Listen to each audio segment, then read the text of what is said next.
Disturbing true OnlyFans horror story. My best friend Lisa was a wonderful person. This horror story I'm gonna tell you didn't happen to me. It happened to her.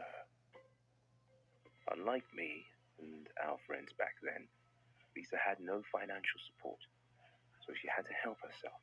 She had to do all sorts of part-time jobs to pay the bills. This was starting to interfere with her education and her social life as well. This really wasn't working out for her, so she started looking for smaller sort of side hustles online. I didn't know much about the website aside from the fact that it was known for adult content and pretty much every Instagram girl had one in their bio. Lisa bragged to me that she could make hundreds of dollars just by taking pictures. Men were thirsty enough to just drop money on a picture of her feet or a picture of her crying. Of course, from time to time, she also gets some weird requests from customers, some asking her to hold a hair clipper or demanding her to cry while tearing her fishnet tights. Out of curiosity, I registered an account. We charged to follow Lisa's account. I was really shocked. I warned her that it was a bad idea. Lisa was blown away by the easy money that my words no longer mattered.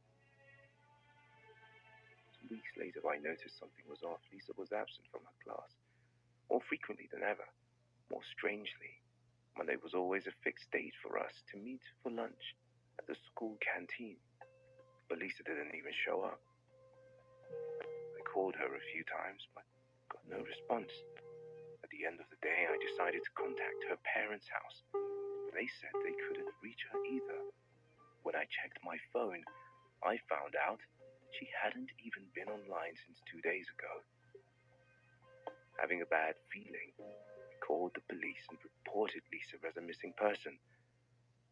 The police finally got a warrant to search through her apartment, but when they looked through there, they saw no traces of any violence or that anything could have happened. A week, a month, and a half a year have passed.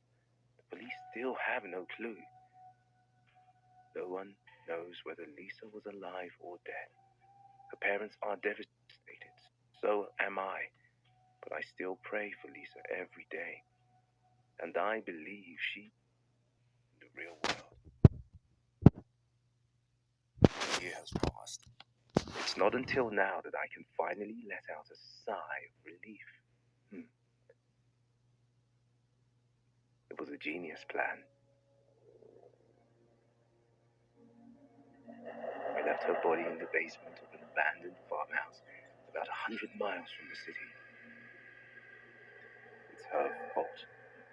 I couldn't bear the thought of her exposing her flame to such strangers. Not me.